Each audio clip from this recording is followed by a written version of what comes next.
So my understanding is that the way this rolls is that we like to use this opportunity to look back on the year that was. Yeah. Yep? Yep. Okay. Do we want to do that or do we want to forget 2019? Well, actually, I'd love to forget 2019, Yeah. Okay. but I think we can't. I don't think we can either. Okay. Yes, I'm with you, Jane. So the first question I've got is, let's talk about the good, the bad and the ugly of 2019. Who would like to go first? You can. One of you can talk about the good, the bad, or you can all, whatever you think. Maggie's An looking. old hand. Don't you think an old hand should go first so I can I'm just an listen? ancient old hand these days. I'm more ancient. Look, the good. Well, yesterday afternoon, I actually went to a celebration at New South Wales Parliament House, which was for the women, mostly of the women, but there were a few men there as well, some of them parliamentarians, who were the team who were particularly important in getting the change in the reproductive rights laws, the decriminalisation of abortion in New South Wales at long last. And Yay. yes, the reason I went to that was because I felt this is a bright spot in what otherwise I have found to be a very, very depressing year. And what was wonderful about it was Wendy McCarthy. Is everyone aware who Wendy McCarthy is? Who was really the leading light in this campaign and ran it brilliantly. Made a wonderful speech, really one of the best I've heard for a long time, where she said, a lot of people said to us when we started to get active on this again, because it's been tried quite a few times, and I know South Australia is going through similar discussions at the moment. She said, a lot of people said, oh no, it shouldn't be older women, it should be younger women. And what she said I thought was particularly, it kind of nurtured me, because I felt that this year there's been a lot of anger and hatred and a lot of generational fighting, which I find a complete waste of time and annoying. And she said, no, I said to them, this is grandmother's unfinished business. We started this in the 1970s and we hadn't finished it. And it was our job to finish it for our daughters and our granddaughters. And I just loved that idea. And I thought it needed saying, and that she said it beautifully, and I'm really happy to use her words and say it to you all here now, that in fact it's not about generational infighting and anger and just, you know, boomers have got it wrong and blah, blah, blah, blah, and all that nonsense, and millennials eat too much smashed avocado. I love smashed avocado, I'm here to tell you. Well, what nonsense. It's about building on the legacy of each generation, and we all stand on each other's, and we stand, you know, Miriam mentioned 125 years of the women getting the vote in South Australia, first place in the world. That we stand on their shoulders. So, you know, I just loved that whole thing. That was my bright spot yesterday afternoon, New South Wales Parliament. Wow, just as well. Yes, I got there just in time. Otherwise, I'd just say pass. Well, can I go with what might surprise you if I say a good thing? But the Royal Commission. The Royal Commission into aged care, and the good thing about it is it now is on everyone's mind, everyone's lips. Before, for 4 years, I've tried to make it into a sexy issue, aged care, and that's been pretty impossible. And so therefore raising funds for the foundation and the education has been difficult. But the good thing is about, I mean, the good and the terrible, of course, at the same time I'll talk about. But the good thing is having a platform and having the Royal Commission, this is the time. It's all about timing, and this is the most valuable time I will ever have to really make a difference. So that's the good, and the bad thing, of course, was all the terrible stories that came out of the Royal Commission.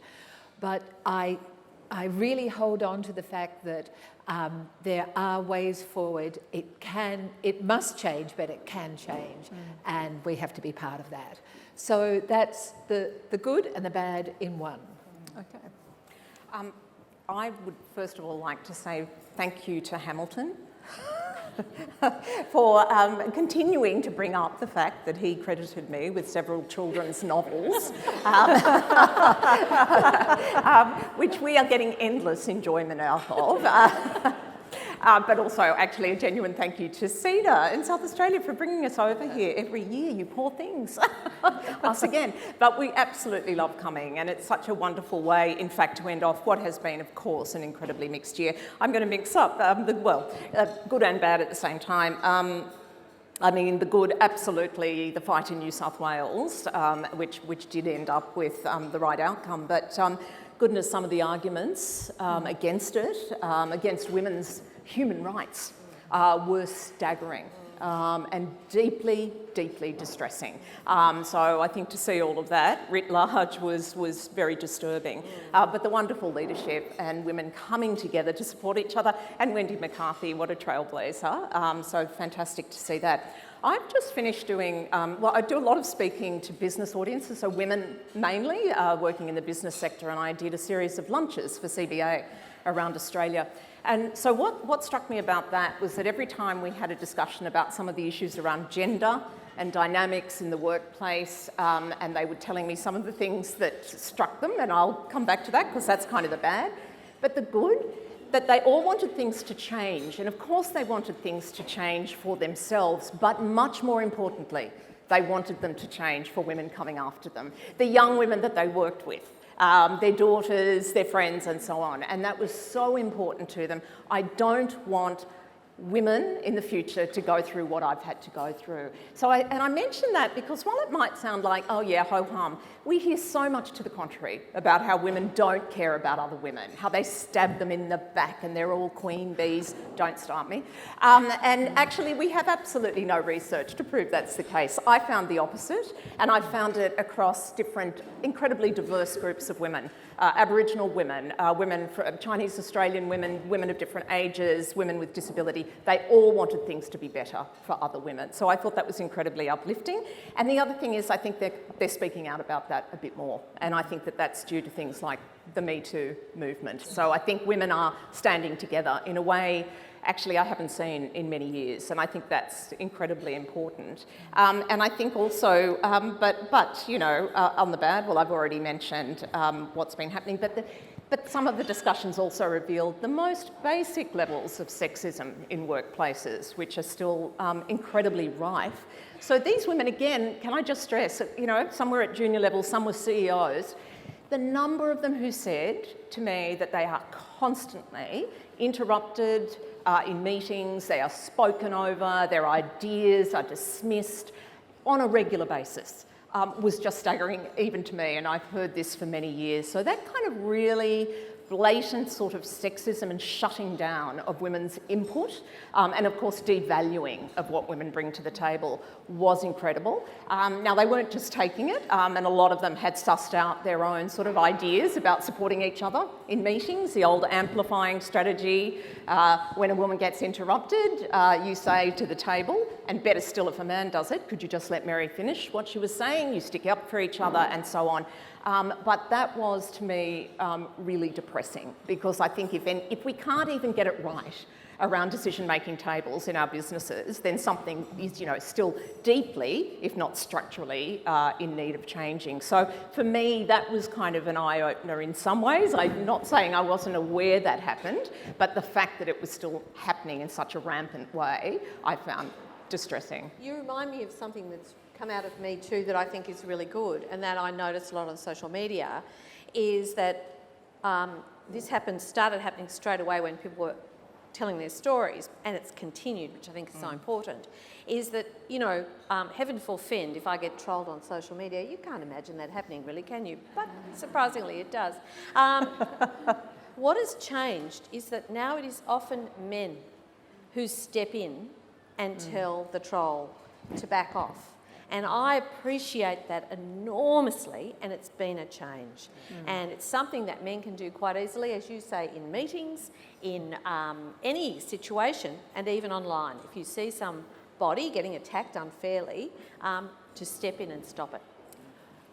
I'd like to just add to the thing that you brought up and debunk the fact that women feel that they're stabbed in the back, etc. I think it's absolutely wrong too. And even though we might have sold Maggie Beer products, I still am part of it and always will be. And 4 out of 5 of the management team are women, and their belief in each other is so enormous, and their mentoring of all the younger ones. It is such a thing, and without being sexist that women do anything better than men, I'm not, I'm saying the supportive and the belief system is so very strong. Yeah. It's wonderful to see. It is wonderful. Yeah. It's very encouraging. We had Yes. unintentionally at CEDA's State of the Nation conference this year, we led off the event with a conversation around the outlook for the nation with 4 women on stage, and it's just the way it panned out. Yeah. And it was interesting because I had that many people come up to me afterwards and remark on it. On the whole, people were incredibly positive about it, and they said the nature of the conversation, the dynamic of the conversation was so different, and I'm not joking. Someone said to me, they actually listened. They listened to what everyone said, and then they sort of tried to build on the ideas of the others who were speaking. And it was, as I said, unplanned. I did have someone come up to me and say, oh, where's the diversity? And I said, well, I guess we could kind of do it for 100 years or so, and we'd just about be getting close to having to do something about it. So can I throw my 2 cents worth in one of the, I'm not sure if bad is the right word, but certainly unexpected conversations which happened this year, which surprised me, was around the role of business. And this whole idea that business should stick to its knitting. And when I think about the conversations we have at CEDA and things that I've seen in other areas where I do work, bringing business to the table and having them involved in a whole breadth of conversations and trying to drive not just economic change but social change is sort of far more impactful. And often when you do get the unusual voices advocating for change, and I've seen this in around Indigenous engagement where business really leans in and you get far better outcomes. So I was really surprised at how that conversation evolved. And that's such a shift. I remember when I started at the Fin Review, just a few decades ago, but that was absolutely taboo in business circles, and certainly, of course, talking to the media, but anything that even strayed close to a social concern or whatever, absolutely can't talk about that, not appropriate and so on. That's been quite a significant shift, actually. And I think so interesting to watch what was happening around the same-sex marriage plebiscite and so on, and at times like that, and the role Qantas and Alan Joyce played in that, but a whole array of other areas. Climate change. And Business is way in front of government. Yeah. And look, I think in a way it's happened because we have people in power in lots of parts of Australia and certainly nationally who philosophically believe in small government. Well, the trouble with small government is it leaves a vacuum at the top and a lack of leadership. And so somebody's going to fill that vacuum. And I think to a large extent business is. It frightens me that we are becoming anti-advocacy. A Liberal senator, I just saw this morning, has challenged Greenpeace's tax deductible status. Now this becomes a weapon to shut up people who want to put forward advocacy, and we need it. I mean, I'm sorry, we just flew in from Sydney this morning. Nothing is more top of our mind than, action on climate change, and shutting down advocacy is the opposite of what should be happening in a democracy. So I have an answer to this next question, and I wonder whether everyone's going to say the same thing, which is around who or what inspired you in 2019? Well, I'm going to start with something that is so simple and so wonderful and happened 2 days ago. And that is going to visit an aged care home here in Adelaide, St Basil's. It's a mainly Greek home. It is a really beautiful place, but the food in the beginning wasn't particularly good. And what they had, all of those of you in Adelaide might remember a restaurant called Mazes in Rundle Street, if you're as old as me. You know, a great restaurant. Lou Cathreptis and his mum Zeffie. Well, Zeffie turned 90 last week, and Lou's back in town, and Zeffie is now in St Basil's, and this aged care home is allowing Zeffie at 90 to influence the food to such a point that, you know, she's on a walker, so she's not physically fit, but she is going in there and inspiring the cooks and chefs, and they have all of, you know, Zeffie's saying Zeffie's recipes. Now, the fact that a 90-year-old can do this, and the fact that the aged care home is smart enough to understand the wealth that brings, I tell you, it just made me feel so fantastic. And sometimes it's the small things that can make a difference to all of our lives. And Zeffie is making a difference there. At 90. Fantastic. Yeah. Well, what's inspired me and what sticks in my head, there's lots that I've found inspiring, but the thing I keep going back to, and this may have something to do with the fact that I have not enjoyed this year in terms of what's been going in the world one little bit, and particularly over the last little while, watching what's happening. We've got a property in the Upper Hunter, and just it's on the edge of a rainforest, and it's crispy and it's dry, and the river's going to stop for the first time ever, and it's impossible not to be afraid and not to be upset. But one thing that has really inspired me, and it's a kind of gloomy inspire, but nevertheless it's really stuck with me, is a young man in Hong Kong, one of the demonstrators leading the democracy demonstrations, and he came straight out of jail and he went straight back onto the front lines, and a journalist stopped him on the way with a microphone and said, "Why are you doing this? You know, you can't possibly resist the might of the Chinese government if they decide to clamp down on you." And he said, "You're right.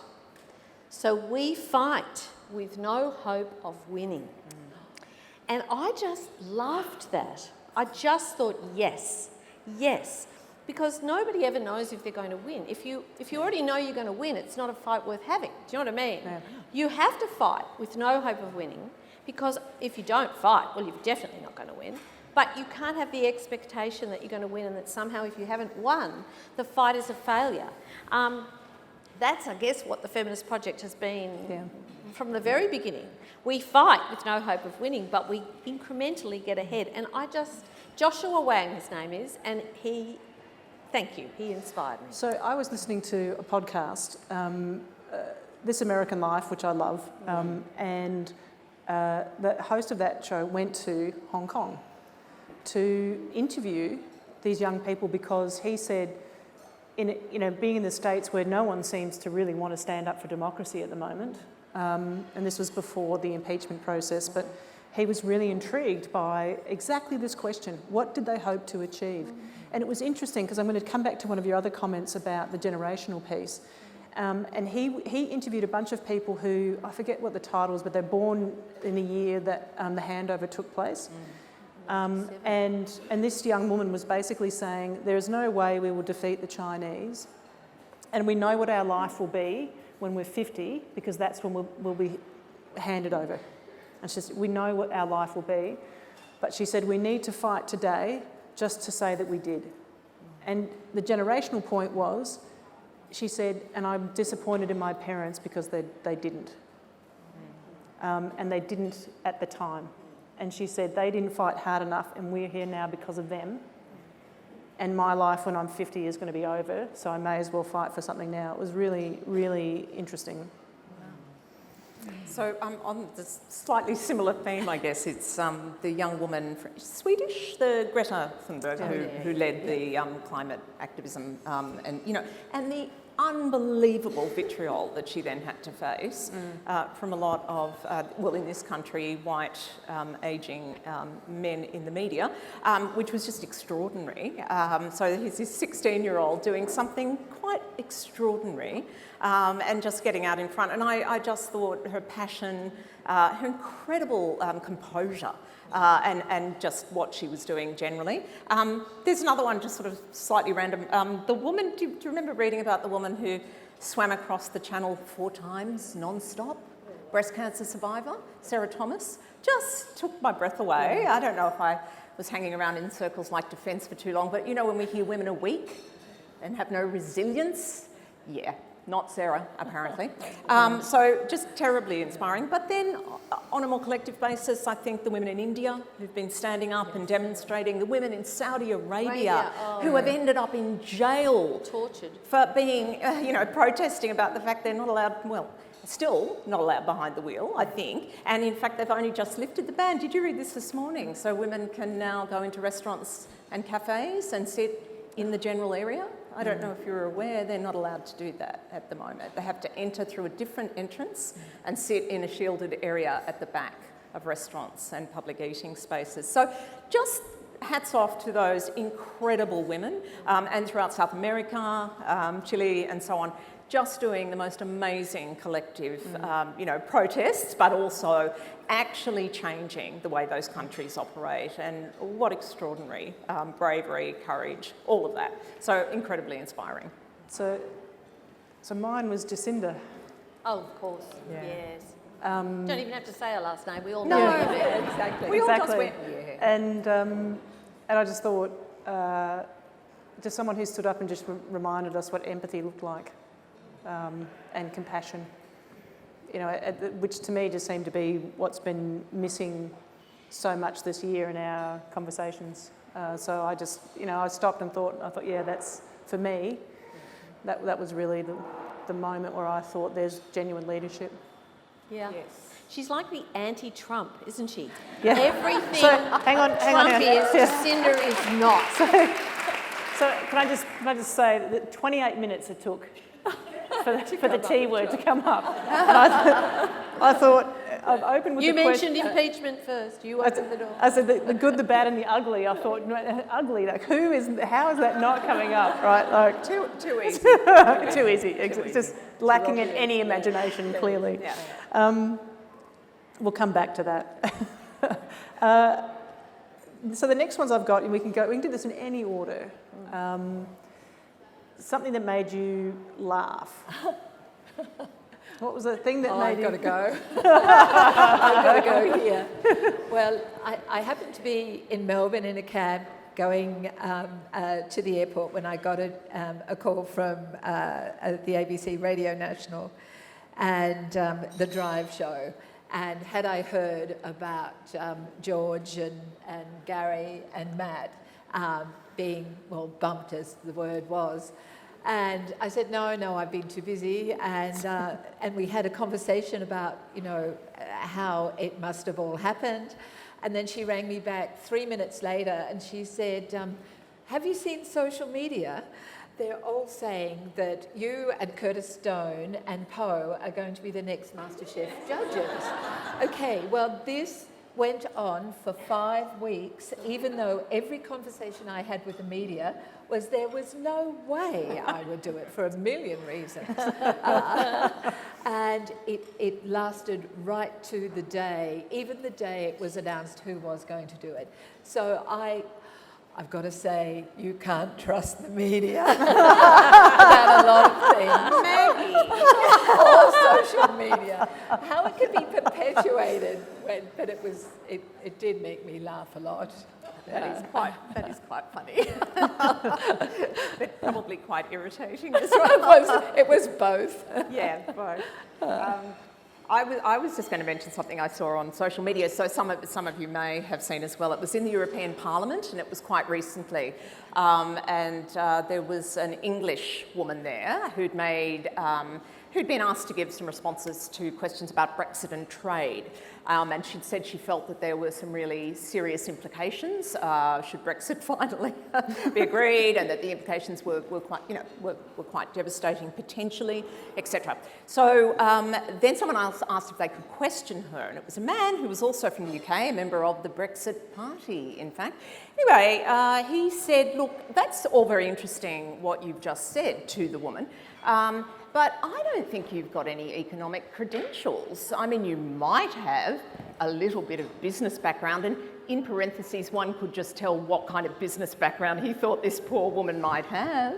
She might have run a cake stall. And then he went on and said, so I'd really like you to tell me, this is a device I've often come up with, you really need to tell me how you are seeing this cliff edge scenario playing out.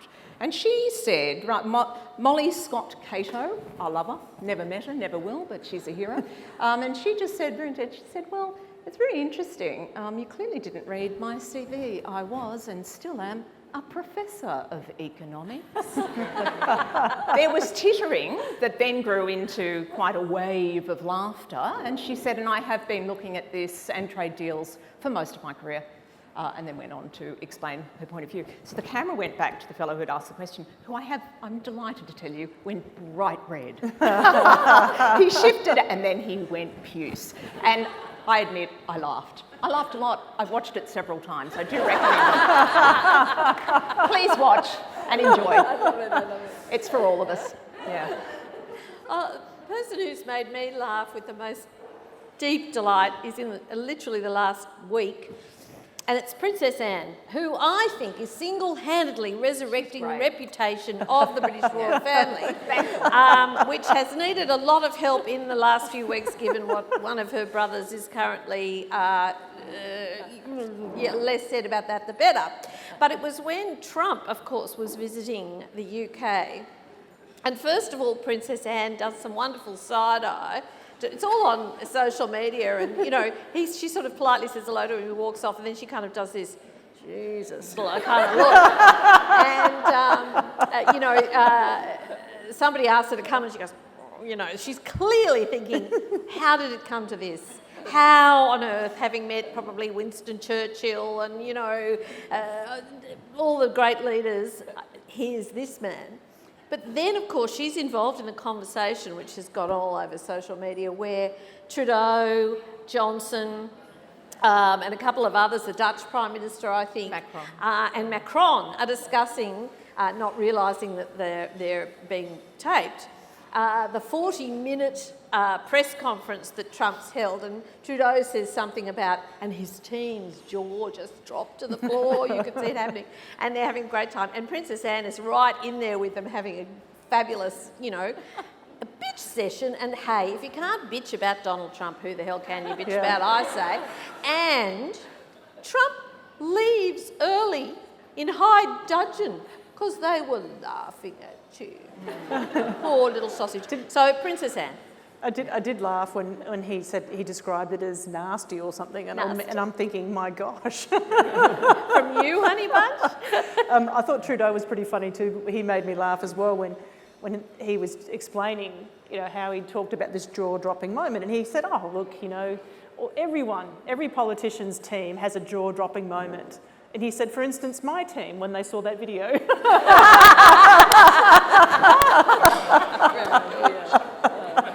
Or possibly when they saw him dressed in the Indian outfit. That would have gone down well with him too.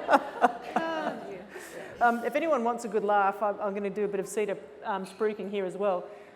And also a person who inspires me, I have to say, Julia Gillard spoke at State of the Nation. She was talking about mental health. I'm really inspired by the work that she's doing there. I'm really inspired by the dignity with which she conducts herself all the time in the fracas that is our political system here.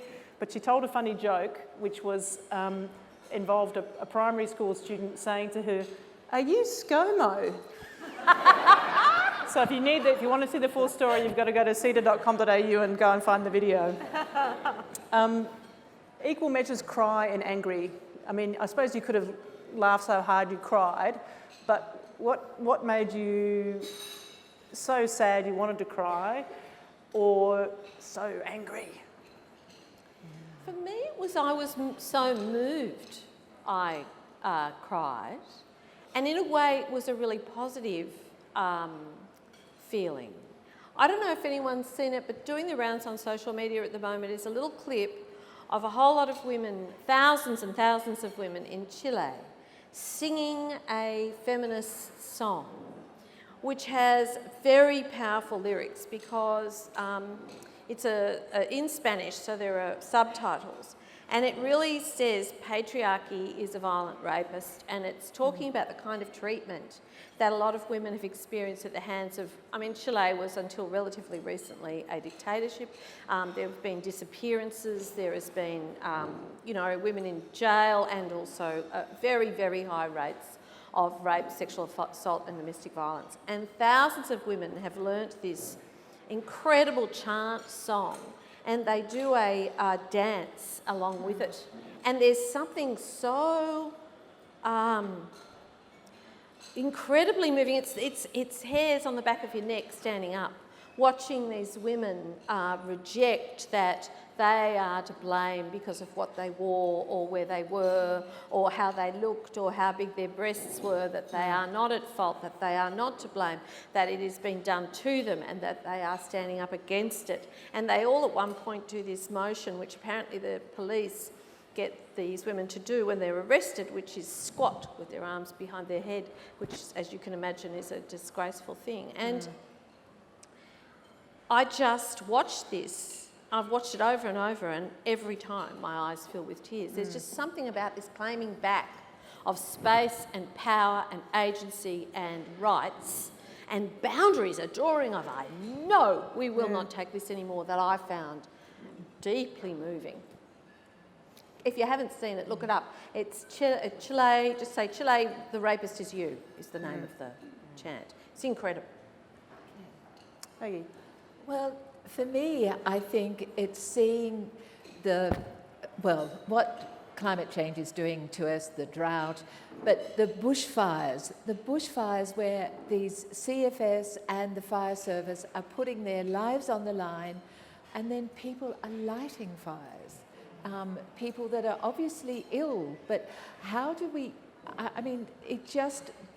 it makes me cry because it should never be, and these people are just, they're in danger. They're putting themselves in danger to save others, and how can we change?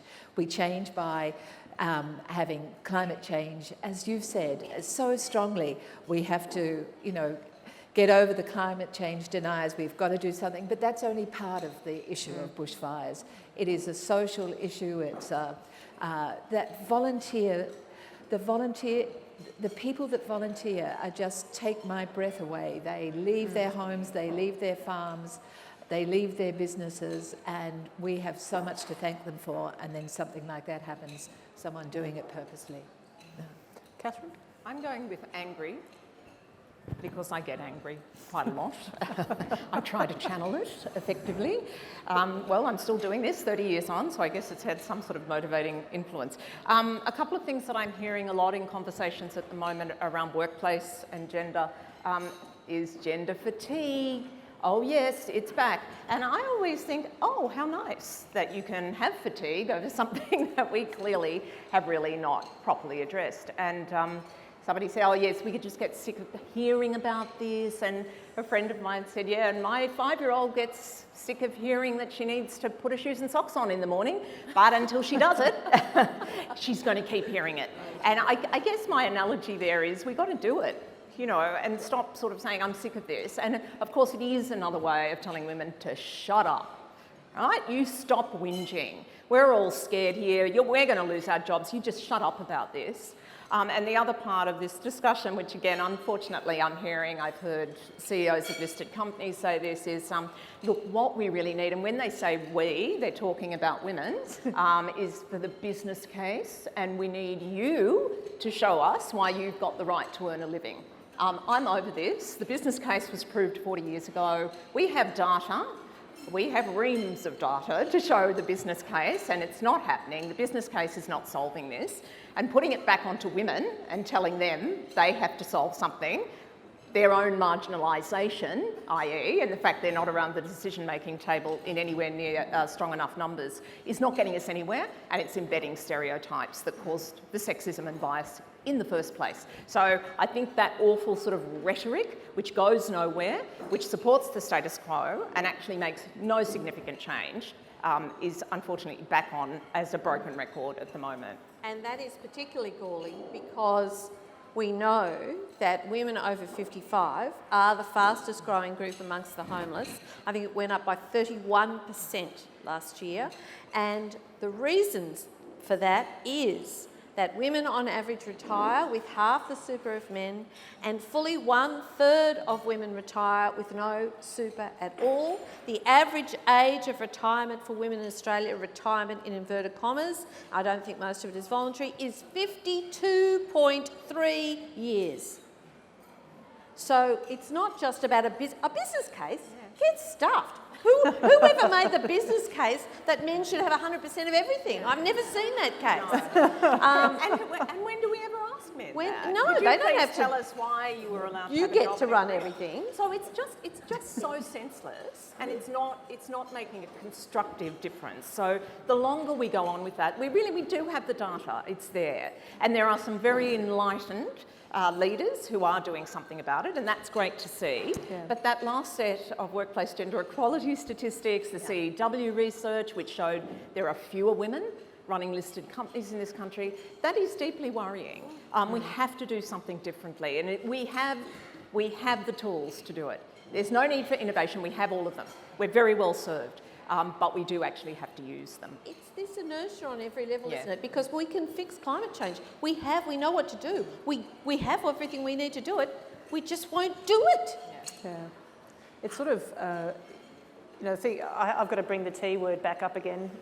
Donald Trump does make me really angry in a way that's irrational. So I have to say, like, I've had to give it up a little bit for the sanity of the household and a few other things. I used to be on a board with Ann Pickard from the US. She, when I finished up on the board, she very kindly bought me a pair of Donald Trump socks, which is great because it says, I have big words. I have the best words, so I do love my Donald Trump socks. But the way that he's allowed to treat women in his narrative, I just think is unbelievable, that it just doesn't get called. I think the fact that the rest of the Republicans are prepared to just let that go. Well, it normalises. It has normalised it, and it's normalised it in other countries as well. Yes, it has. Yes. And I think that's deeply concerning. Yep. I think it's deeply concerning in a way that it affects us all, because that we tolerate that in this day and age, I just think is extraordinary. Yeah. And then sitting beneath that is a sharper point around the judicial appointments that he's making in the US, and the intergenerational challenge that that's going to create for anyone who wants to drive change in the US, I think is really deeply concerning, and that will have repercussions for a whole bunch of us as well. So that makes me pretty angry. Now, pause here for a minute, ladies. This is your moment. If you've got a burning question, you can see that we can keep going, but if you've got a question, right down in the back. If you could introduce yourself and where you're from, that would be great, thank you. Can you hear me? Okay, hi. My name's Robin Lee, I'm from Sonic Clean. I wanted to know from each of you, Maggie, Jane, Catherine, Melinda, if you'd share the defining moment when the gender imbalance issue became personally meaningful to you, and how did you respond or react to it, and also what advice or piece of advice or message that you could give to us in this room that we could take home today. I think it was the Catholic Church for me.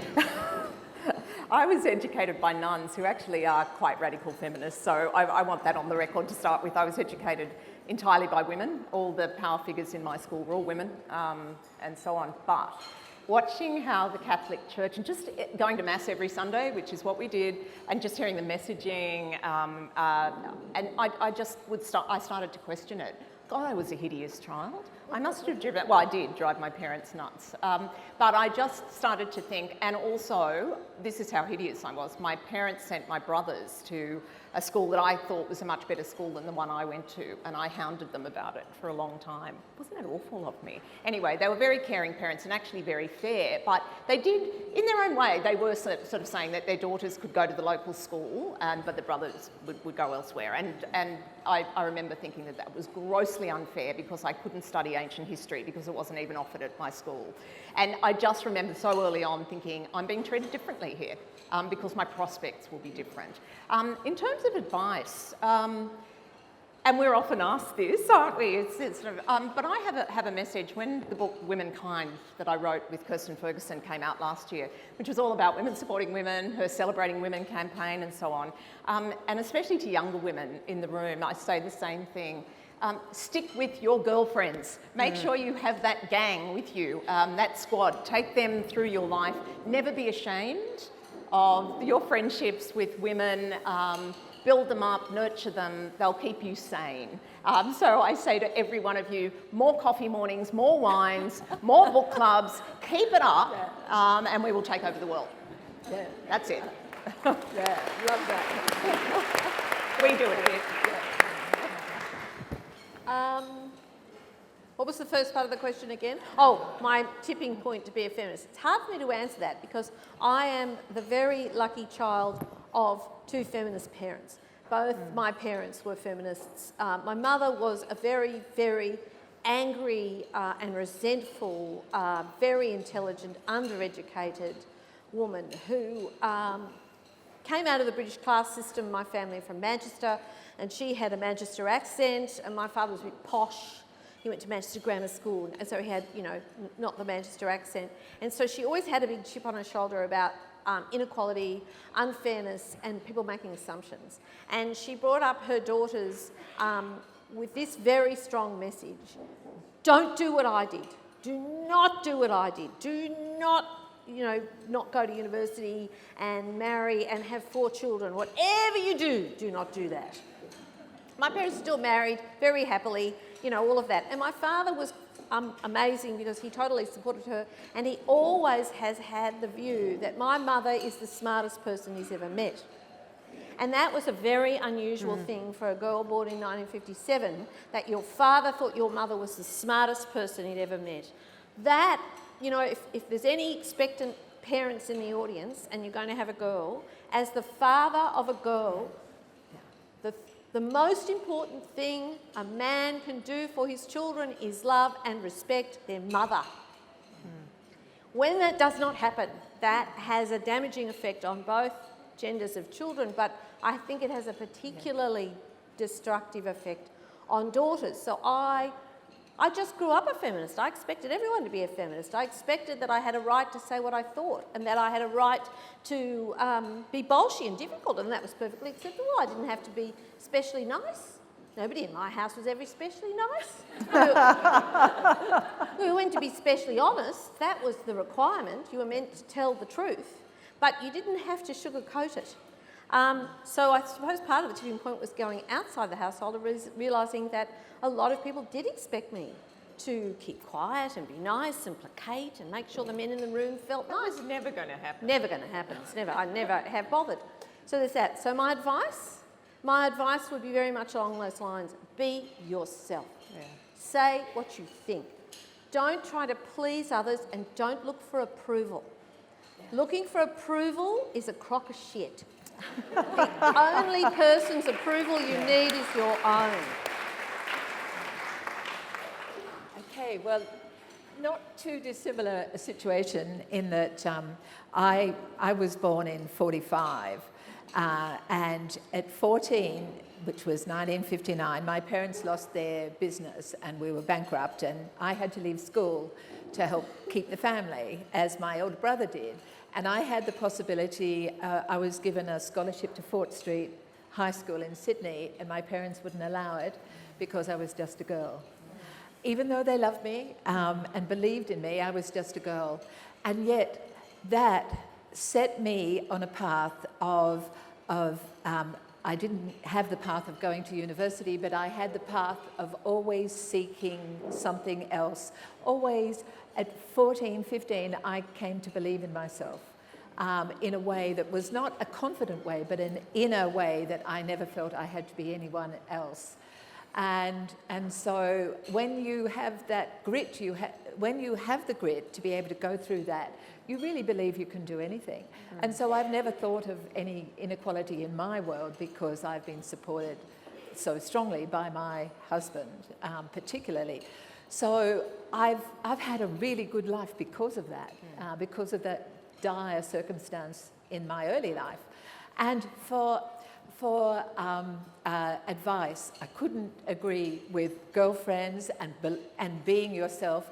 The other thing is, it takes time sometimes for some people to know what they want to do. And the journey in finding that, whatever it is something that's got to be part of the fabric of a big jigsaw of life, and it's not wasted so long as you're searching and you're learning. Don't think if you don't get your high school score this year, go back. Do it later. It's not failing. You've just got to go through every bit of life and embrace it, and work with people that you love, and positive energy and belief.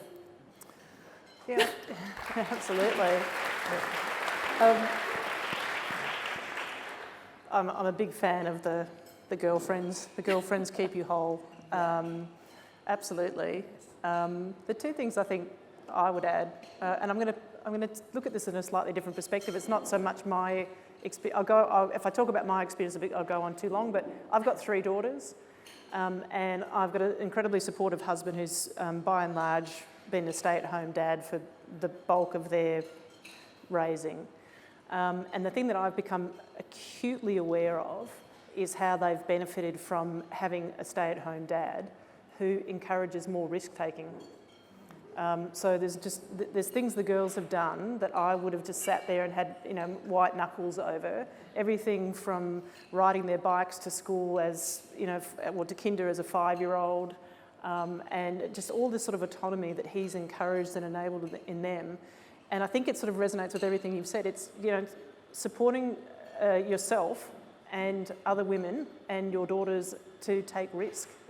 And to know that the sky's not going to fall in if it doesn't work out, and telling them, building the skills around them to be resilient, to falling over literally on your bike, and all the rest of it, for me is the real lesson. And through my life, I was fortunate enough, to be honest, that my parents divorced, and I have a very close relationship with my stepfather who encouraged all of that, and who also was a very loving partner to my mother, which was something I got to see for the first time. So all of the above.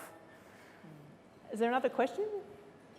And I had my question that there are some senior school girls in the room, I think. Are they here? Do you want to raise your hands if we've got some high school students?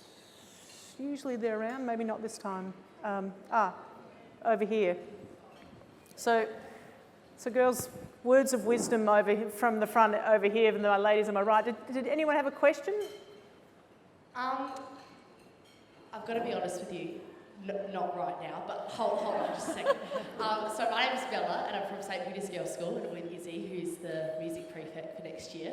And we just probably wanted to know what's your, you have touched on it, but your main point of advice for young women going into a time where we don't necessarily know what we want to do or don't know where our future holds. What would be your main advice for us in that regards? Don't listen to anyone who tells you what you can't do. Yes. Yeah. That's my advice. Yeah. And don't listen to, so there's this sort of industry now in advice to women. I may have written a book about this, okay.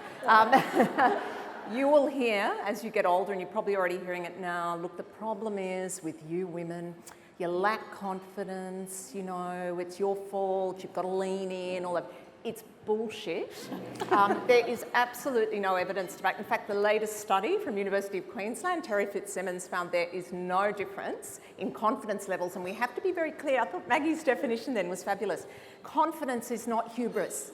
It's not standing up and thumping your chest. In fact, there is very little overlap between competence and confidence. So when we talk about confidence in a very stereotypical way, yeah, sure, a lot of women don't exhibit that, but a lot of women who are highly successful have at some point come to terms with what they can do. They're very level-headed about it. And women are less prone, on studies, are less prone to exaggerate their skills. Well, that's a great talent. You don't lack confidence, you have the skills, and give yourself time. I'm the mother of 3 daughters, and my twin daughters were completely lost. Actually, Dave and I were just going, how do we get 2 of these? We had to take them to Sydney Uni and go around, it's, you know, like being at the fete. We're going, not that one, okay, over here. What about this one? I'm happy to report we have a lawyer and an economist. It wasn't easy, but they did eventually. And you know what we said? Look, try a few things, see what happens. They're incredibly privileged. I just want to make that point. So a lot of women, young women, don't have those options. But I do think giving yourself time, the immediacy pressure these days is quite immense, isn't it? We sort of expect everyone to sort of switch on. And for what it's worth, I had no idea what I was going to do, and it took me a long time. So give yourself a bit of leeway. Don't listen to the rubbishy advice, and hang with your girlfriends. And my advice is, it's a life you are living, not a career you are building. We have become obsessed with this idea that all of life is about work. Even the phrase life-work balance is a completely spurious idea. I know a lot of people wish they were dead when they go to work, but they're not actually dead. So to say that life and work are somehow in opposition to one another is an absurdity. Work is part of life. Life is the big thing. So, for goodness sake, have fun. Yeah. There is way too much seriousness, work and effort. Have fun. You're allowed. In fact, it's what you're here for. It's a terrible thing to have this beautiful, wonderful world and not allow yourself to enjoy it. Yes, I have to agree. Love your life and bring in the things that give you pleasure, as well as never stopping to learn. You know, whether it's music or poetry or writing or art, whatever it is. It doesn't matter. Whatever it is for you, that's what you need to do, and make the most of every day. I always enjoy being on the stage when the L word is said. I do think that we don't talk enough about love, actually, and just actually that's what makes life worth living. So whether it's girlfriends or whatever, that's essentially what we're kind of talking about, isn't it? Absolutely. I watched Love actually the other night. I couldn't believe it. Okay, so 50 million. when we were sitting at the table, they all said, well, let's talk about something fun at the end, right? You're both mentioning TV, you're trying to tell me to get there. Best movies, TV shows, books, what do you want to share with the audience? Well, we've been workshopping, so this was our idea slightly, but we were chatting on the plane, as you do. By the way, Jane and I are neighbours. That's how the professional association came out of the neighbourhood as taking the girls to school. Being friends. So we've had lots of chats. We love the Great Australian Bake Off. Yes. Hello. Anyone else? Yeah, absolutely loved it. Addicted. Look forward to Thursday night. Tragically. I mean, if I missed it, I'd have to get up the next morning and watch it straight away. Thought it was fabulous. Love that show. I think it's better than the British Bake Off as well. And I'm not at all biased. TV show, I loved Unbelievable, the series. I don't know if anyone watched that on Netflix with Toni Collette. Really Outstanding. Quite outstanding. Yeah. Movie. Get through the first episode. Yeah, get through the first episode. First one's hard. The Succession was also fantastic. Movies, I love Top End Wedding. Anyone else? No, okay. But I loved it. I thought it was fantastic. Miranda Tapsell's wonderful. She produced it, wrote it, and it's really, yes, it's a travelogue on the Northern Territory, but it's a great movie. And books, I just wanted to quickly mention The Erratics, which won the Stella Prize. And look, it doesn't on paper, it may sound unappealing because it's actually a memoir. And Vicky, and I'm going to have to look at Laveau Harvey, it's a slightly hard name to remember. It's about her elderly parents and how she has to go back to Canada and look after them. But I know that doesn't sound like a Christmas read. It's so beautifully written, and I really do recommend that. So those my... TV series, absolutely Australian Bake Off. I'm obsessed. I don't know, there's something about the warmth, the kindness, the support, the creativity, the food that I could never eat anymore, that I can watch someone else eat. I just, it's something else. It's kind of food porn, watching Maggie and Matt eat those things that I gave up a long time ago. But that, absolutely agree with that. And I'd have to concur with Catherine, unbelievable, and I'm obsessed with Succession. I'm noticing too that all the great series on Netflix have at least one Australian actor in them. So there's Sarah Snook in Succession, there's Toni Collette in Unbelievable, there's Sam Worthington in The Unabomber, and then there's Anna Torv, I think her name is, in Mindhunters. There's always an Australian in somewhere in them, which is wonderful. Films, both Seen on Planes, which says something about what my life's been like in the last 12 months. The first is The Nightingale by Jennifer Kent, which is an absolutely brutal, unflinching look at, I think, probably the real story of the way Australia started.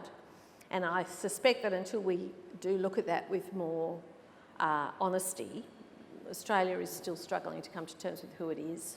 And Jennifer Kent's film, if you get a chance to see it, gird your loins. It's not an easy ride, but my God, it's fantastic. And it's wonderful to see an Australian woman making films like that about our country.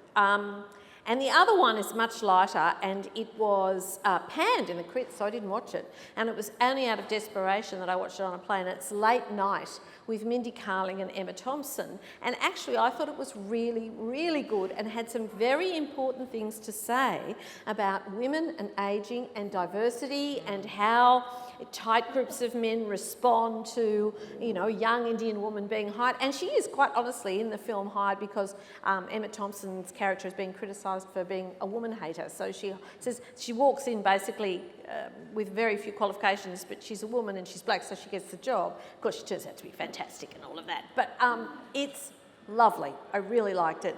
And Emma Thompson can do no wrong as far as I am concerned. Books, I have enjoyed a lot, but I would say that the thing that sticks with me, apart from Jess Hill's wonderful book which you're reading now, See What You Made Me Do, which is about domestic violence, but is the two young New York Times journalists, Megan Toomey and Jessie Cantor, I think, from memory, She Said, which is about the investigative journalism which unveiled the Harvey Weinstein revelations which started Me Too. And it is not just a riveting read because of all that's happened since then, but it is like a kind of detective story, the way they track down all the different sources and the difficulties they have. The next on my list to read is Rowan Farrow's book about the same. They were working at the same time. See, the media does some good stuff, doesn't it? It does. It does. Sorry. Now, It Maggie, does. just before you go, I'm conscious that it's 2, but Hamilton told me that I get a little bit of flexibility because people won't necessarily be rushing for the doors. If you do need to go, please feel free. But, Maggie. Well, I'll be quick. From a TV show, the ABC show You Can't Ask That. I love that. That brings up so many issues that it's so wonderful to see everyday people talking about what their beliefs are. Film, we hardly ever get down to go to the movies, and I wanted to see so badly the Pavarotti documentary, but it was only on at 3:50 yesterday and I couldn't get there.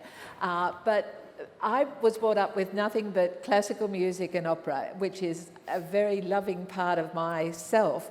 But the film Bohemian Rhapsody and Queen, my God, talk about pop music and power. So that's the film. And books, I'm always a bit late getting to books in terms of Boy Swallows Universe, Brent Dalton, and Bridge of Clay, Martin Cusack, and a little book called Dinner with Edward, which is so beautiful, and I've just started Educate by Tara Westover, which is really... That's amazing. Yes, it's challenging, but so life is, I want to do more reading. Same. movie for me, obscure one. This is just so I make myself look thoughtful and interesting to you all. But I have to say my husband picked it. So it's called Parasite, which is a South Korean film. And it just had me on the edge of my seats, and it was everything from laughter to tears and completely unexpected twists. And it goes to the socio-economic status of people in Korea. Just amazing. So if you get a chance to see that. TV shows, I know Jane's got a different view of this one, we were talking about it, but I love The Marvellous Mrs. Maisel, possibly because I grew up in the States, and so that sort of Jewish culture sort of thing and the language and it sort of sits in my Midwest sort of history a little bit, but also a strong female character and just really interesting and quite challenging at times in the lifestyle that she chooses. But not necessarily for, both of those not necessarily for everyone. And books, I'm going to quickly rattle off. I tend to read a lot. In the workspace, fantastic female economist named Mariana Mazzucato wrote a book previously, The Entrepreneurial State, but the most recent one, The Value of Everything. It's about what we value, what we put a price on and what we don't put a price on. She's amazing. If you can't read the book, watch some of her TED Talks. I've just started reading The History of Islam. If you look at where population growth is happening in this world, we've all got to get our heads around different religions, and we all have to develop a better understanding of Islam, in my view. So a really, really good book. And then I loved Boy Swallows Universe. Really loved it. And I've just read The Nickel Boys by Colston Whitehead, who wrote The Underground Railroad.